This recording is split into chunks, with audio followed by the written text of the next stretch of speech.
Lehendakariak Nafarroak biomedikuntzan duen talentua eta gaitasuna txalotu ditu koronavirusaren aurka borrokatzen ari diren ikertzaileekin izandako topaketan.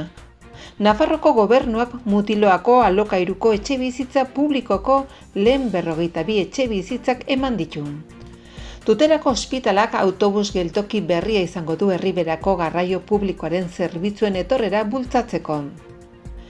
Iruñako Jesus eta Mariaren aterpetxea asteartean itxi da, pasaden martxotik bazterkeria larriko egoeran zeuden 74 lagun artatu ondoren udalak, koronavirusa zela eta alarma egoera dekretatu ostean abiatu zuen laguntza baliabide hau.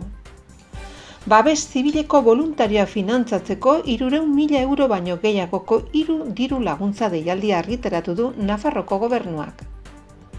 LGTBI arrotasunaren astea ospatzeko jarduerak antolatuko ditu Iruñako udalak, osasun baldintza berrietara egokituta.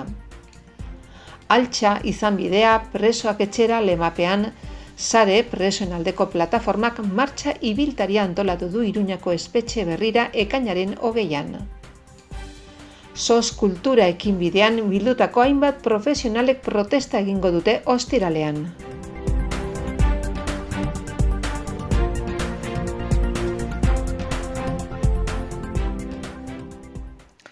Maria Txibite Nafarroko lehendakariak foru komunitateko ikerketa zentro eta institutuak koronavirusaren ondorioak arintzen lagunduko duten alternatibak bilatzeko egiten ari diren lan ona aitortu du. Nafarroan 515 eta Espainia osoan 27.000 hildako baino gehiago eragin dituen gaixotasunari aurre egiteko funts publikoekin finantzatutako ikerketa horiek zuzentzen dituzten 11 ikertzailerekin bildu zen atzo goizean. Topaketan baitere parte hartu dute Osasun Kontseilari Santos Indurainek eta Unibertsitate Berrikuntza eta Eraldaketa Digitaleko Kontseilari Juan Cruz Zigudosak. Bertan zuzenean jakin ahal izan dute COVID-19 Nafarroa funtsaren laguntza jaso dituzten proiektuen ikerketaren helburua. Foru exekutiboak sortu zuen gai horretan ikerketa bultzatzeko asmoarekin eta maiatzean 1,1 milioi euroko laguntza eman zien Carlos Hirugarrena Osasun Institutuaren balorazio positiboa izandako 8 proiektuari. Horrez gain, institutuak Nafarroko beste 2 ikerketari 222.000 euroko finantzaketa eman die zuzenean. Txibitek foroa aprobetxatu nahi izan du foru gobernuak berrikuntzarekin eta ikerketarekin duen konpromisoa gogorazteko. Garapen ekonomiko eta sozialaren eredu gisa, horretarako laguntza hauek ez ezik IGG-GIB talka plana ere atera du, pasaden astean aurkeztu zuena eta Nafarroa suspertu 2020-2023 plana ere bai. Azpiegitura teknologikoak hobetzeaz eta eskualdez gaindiko lankidetza sustatzeaz gain. Nafarroa biomedikuntza arloan liderra izatea nahi dugu, hori gauzatzeko talentua eta gaitasuna ditugulako. Lantzen ari garen arlo estrategikoetako bat da. Ezagutza eta ikerketa transferitzeko gai izan behar dugu, garapen industriala eta teknologikoa erraisteko, baieztatu du Txibite. Gainera, Nafarroa IGG-GIB arloko mapean erreferente bilakatuko denaren konfiantza du.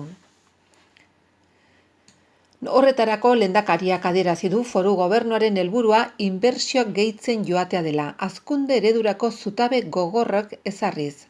Modu horretan, prestatuta egongo lirateke koronavirusa bezalako etorkizuneko erronkei aurre egiteko.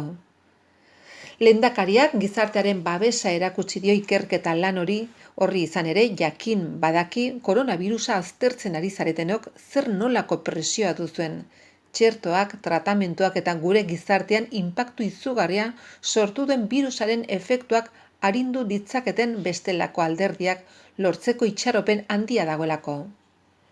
Txibitek ikerketa lanaren garaiekiko zorroztasunekiko eta zehaztasunekiko errespetua eskatu du. Era berean, horren bidez, informazio egiazkoa eta pedagogikoa sustatzea eskatu du.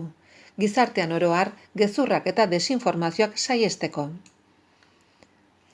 Lehendakariarekin batera berrikuntzako zuzendari nagusia den Rosario Martínez izan da hitzorduan. Halaber, funts publikoekin finantzaturiko 10 proiektutako ikertzailek hartu dute parte, tarte honetan hauek: Luis Martínez de Morentín, Fermín Mayor Jiménez, Borja Sáez Ochoa, Natalia Ramírez Huerto, Jacinto López Sagaseta, Pablo Sarobeu Garriza, Patricia Fanlo Mateo, David Escors, Murugarren Jesus Castilla Catalán eta Leire Ruete Ibarrola, Beatriz Lacruz Eskaladaren ordezkari gisa. Ordezkaritza horrekin batera proiektuak garatzen ari diren ikerketa zentro ezberdinetako arduradunak ere bildu dira. Ildo horretan bertan izan dira Nafarroko Osasun Ikerketa Institutuko zuzendari zientifikoa Maria Rosario Lukin, Lurederra Fundazioaren zuzendaria Claudio Fernández eta Navarra Biomedeko zuzendaria Iñigo Lasa Uzkudun. 10 ikerketaren arduradunek beren lan ildoen berri eman dute, hala nola txerto posibleen azterketa eta botika jakin batzuen erabilera, baliabideen kudeaketa, prebentziorako neurrien eta produktuen garapena edo inzidentziaren analisia, betiare kontuan hartuta, ezaugarri soziodemografikoak eta bestelako baldintzak. COVID-19 funtsezko laguntzen deialdiaren bitartez foru exekutiboaren asmoa da Nafarroko berrikuntza sustatzea eta estatu mailan proiektatzea. Horrez gain, talentu zientifikoa sartu nahi du, laguntza horietan langileak kontratatzeko gastuak ere sartzen dira eta. Jose Maria Ayerdik, Nafarroko gobernuko bigarren lehendakari ordeak, Nafarroa Sozial Housing planaren baitan, Mutiloan eraikitako alokairuko lehen 52 etxe bizitza publikoak bisitatu ditun atzo goizean. Etxe bizitza publikoen artean energia oso gutxi kontsumitzen duten Passive House ziurtagiria jaso duen lehendabiziko eraikina da. Hain zuzen ere, kontsumoaren 70% aurreztea bermatzen du. Tuterako Reina Sofia Ospitalak garraio publikoaren eskaintza hartzeko ahalmen handiagoa duen autobusen geltoki berria izango du. Nafarroko gobernuak lurralde kohesiorako departamentuaren bitartez 43.357 euro bideratuko ditu obra horretara. Proiektu horrek aparkaleku plaza berriak eta larrialdietara sartzeko galtzada zabalagoa gaitzea hartuko ditu bere baitan. Lanak uztailan amaitzea aurreikusi dute. Jesus eta Maria Iruñako aterpetxeak 77 egunez egonda zabalik etxerik gabekoi ostatu emateko. Joan den martxoaren 24tik alarma egoera deklaratu eta gero, Iruñako udalak baliabide hau abiatu zuenetik, ekainaren 9 arte noiz ateak itxi baitira gizarte bazterketa larrian diren 74 lagun hartatu dituzte bertan. Astelenean 3. fasean sartzearekin batera, pertsonen mugikortasun handiagoa ahalbidetu baita. Udalak uste du baliabide honek bete egin duela dagoeneko sortzeko oinarri hartutako xedea, eta horren bestez, astearte hontan itxiko da. Duela 2 aste 2. fasean sartu ginenetik, pertsona gehienek denbora gehiago ematen zuten kanpoan barruan baino. Ordutik bada lantzen hasi ziren baliabide hau uzten joateko har zitezken irtenbide eta alternatibak, ura ixteko aukera edo erromesen aterpetxearen ohiko zereginetara itzultzeko ikusita. 2 hilabete eta erdi hauetan ez da inor kutsatu, ez aterpe hartutakoen artean, ez bertan lanean ari ziren profesionalen artean. 74 pertsona hoien erdia baino gehiago, 39 zehazkiago kalean bizi ziren. 9 pisu partekatuak utzi behar izan zituzten alarma egoeran. 7 auto edo furgonetetan lo egiten zuten. 6 familia etxea utzi behar izan zuten. 6 infraetxeetan bizi ziren, aurriak, beheak, trastalekuak. 4 etxe okupatuetan 2 presondegitik zetozen eta 1 psikiatria unitatetik.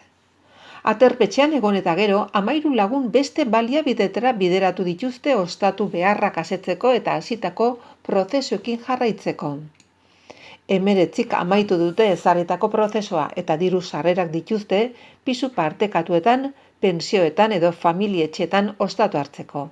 Eta 2 prozesua amaitu baina ez dute diru sarrerarik, bat jatorri komunitatera itzuli da eta besteari segimendua egiten jarraitzen diote kaleko lantaldeak eta auzo unitateak behin erroldatzea agiria eskuratu eta gero. Bertze hamaseiek beren borondatez ateratzea erabaki zuten prozesua amaitu baino lehen, ostatu aukerak zituztelako. Eta 14 aterpetxetik joan ziren azaldu gabe nora zihoazen.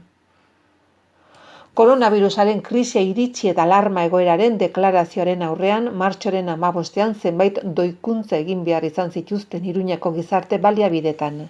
Etxerik gabeko lagunei arta emateko zerbitzuei dagokionez, Trinitariozko aterpetxean lekuak doitu zituzten eta 74 izatetik 42 igaro ziren, ostatu hartutako pertsonen arteko tartea bermatzeko, hala logeletan nola espazio komunetan, eta isolamendu gune bat sortzeko positibo ematen zutenentzat. Hiriko baliabide nagusian espazioa murriztu izanak eta kalean, infraetxeetan, hau da, aurri egoerako eraikinak trastelekuak eta ibilgailuetan lo egiten zutenei harta emateko beharrak ezinbesteko egin zuten lekua handitzea. Erantzun egoki emateari begira, ostatu edo hotelen bidez edo Jesusi Maria aterpetxea egokituz bertan 40 leku sortuta bazterketa handiko pertsonentzat. Nafarroko gobernuak 363.000 euro bideratuko ditu suhiltzaile boluntarioen taldeek zein babes zibilerako kualifikazioa duten voluntariotza elkartek gauzatutako ekintzetako. Lehendabiziko deialdiak helburu du Zintroeniko Milagro Tutera eta Sartagudako tokiko elkarteren babes zibileko udal taldea finantzatzea. Horretarako guztira 90.000 euro bideratuko dira. 70.000 gastu arruntetarako eta 20.000 inbertsiotarako. Interesa duten entitatek Nafarroko gobernuaren web atariko izapide katalogan argitaratutako fitxan aurki daiteken erregistro elektronikoaren loturaren bitartez egin dezakete ekainaren 3tik 30 arte. Bigarren deialdia suhiltzaile voluntarioen taldeak dituzten Nafarroko udalei dago zuzendua, zehazki honakoei: Agoitz, Bera, Goizueta, Izaba, Leitza, Lesaka eta Luzaide. Udaloiek Nafarroko gobernuarekin hitzarmena dute sinatua, guztira 203.000 euro bideratuko dira. 181.000 euro gastu arruntetarako eta 20.000 euro inbertsioak egiteko bai obra gauzatzeko zein elementu inbentangarriak erosteko. Udalek eskaerak aurkeztu ditzakete Nafarroko gobernuko izapide atarian argitaratutako fitxa bitartez ekainaren 30 bitartean. Hirugarren deialdia eta azkena, babes zibilaren arloan jarduera berariazkoa eta kualifikazioa duten voluntariotza elkartentzako dago zuzendua. Aurrez, Nafarroko gobernuarekin adostutako hitzarmenetan zehaztutakoaren arabera. Elkarteek laguntza eskainiko dute bilaketa eta erreskate lanetan, larrialdi handietan, mendiko istripuen prebentzioan zein arreta psikologikoan.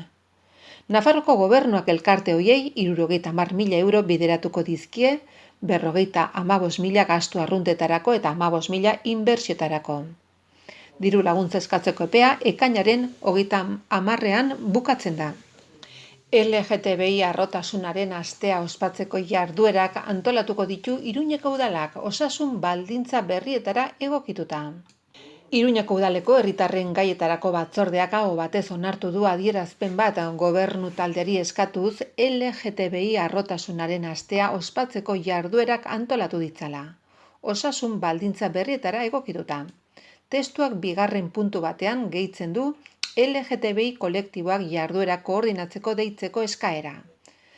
PSNek aurkeztutako adierazpena Navarra Sumaren 5 botu, EH Bilduren 3 botu, PSNren 2 eta Geroa Bairen 1 aldeko botoekin onartu dute.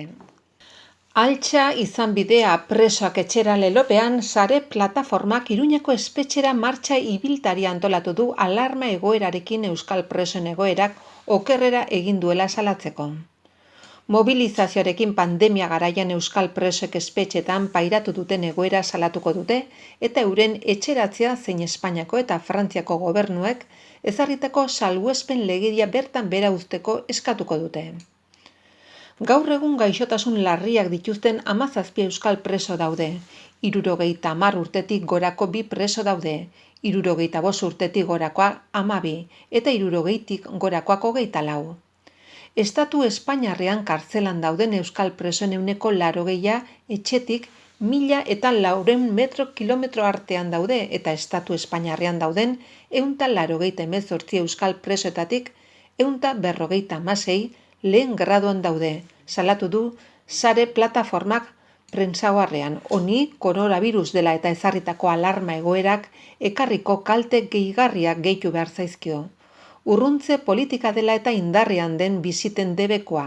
Gurasoak ikusi gabeia 3 hilabete daramatzaten motxiladun haurrak edota gaixotasunaren edapena ekidin asmoz ezarri diren espetxe barruko neurriak.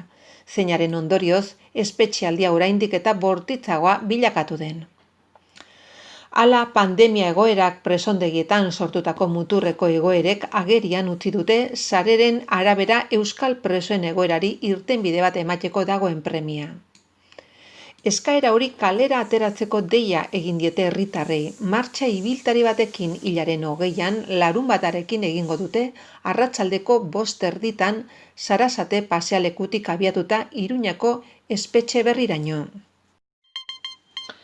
Nafarroko kultura arloan lan egiten duten hainbat artista, enpresa, programatzaile, kudeaketa profesional, teknikari, elkarte, eskola eta kazetarik bat egin dute Kultura Gara manifestuan. SOS kultura ekimenaren barruan. Pandemiak gogor zigortu duen gremioaren etorkizuna defendatu nahi dute. Gizarte eraikitzeko eskubidea, ondarea, lana, osasuna, nortasuna, irizpidea eta oinarria baita. Kulturaren garrantzia aldarrikatzeko eta Nafarroan lan egiten duten pertsonek dituzten zailtasunak nabarmentzeko elkartaratzera deitu dute ostiral honetarako ekainaren 12an, eguerdiko 12:30 Iruñako udaletxeko plazan. Kultura Gara eta Arriskoan gaude lelopean. Antolatzaileek maskara eta aterki eramatea eta distantzia fisikoa mantentzea eskatu dute. Ekimena arte garaikidearen arloan sortu zen. Arte Kale Euskal Herriko kaleko arten elkartean abiatu baitzen. Baina Nafarroatik egoki ikusi dute arte disiplina guztietara zabaltzea. Mobilizazioak ordu berean egingo dira Iruñan, Gasteizen, Bilbon eta Donostian. Kulturan lan egiten dugunok haserre gaude, arriskoan gaude, prekarietate egoera kezkagarrian gaude, larrugorritan gaude, baina asko dugu emateko, eta egin nahi dugu. Irudimena, aldakortasuna eta ebazpena bezalako baliabidekin gure gizarte ehuna aberasteko dinamikak sortzeko gai gara, adierazten dute manifestuan. Eta nabarmendu dute osasunaren, hezkuntzaren, bizikidetzaren, ingurumenaren eta beste arlo askoren sormenezko berrezartze prozesuetan eragin dezaketela, baina tamalez murrizketa handia espero dutela kultura aurrekontuetan oraindik ere 2008ko krisiaren ondorengoak pairatzen dituzten bitartean. Hala murrizketak salatu dituzte, errealitatea ezagutzen dugu bertatik eta harentzat lan egiten dugulako eta ulertzen dugu behar asko daudela asetzeko. Murrizketek ordea beti norabide berean joan behar aldute. Osasuna, hezkuntza, mendekotasuna, kultura, murrizketa horiek gure kultura sarearen heriotza epaia izan daitezke. Ez da murrizketen garaia, ez da zozketen garaia, etorkizun hobe bat eraikitzeko unea da. Zain dugun etorkizun bat horrez erantzule gara.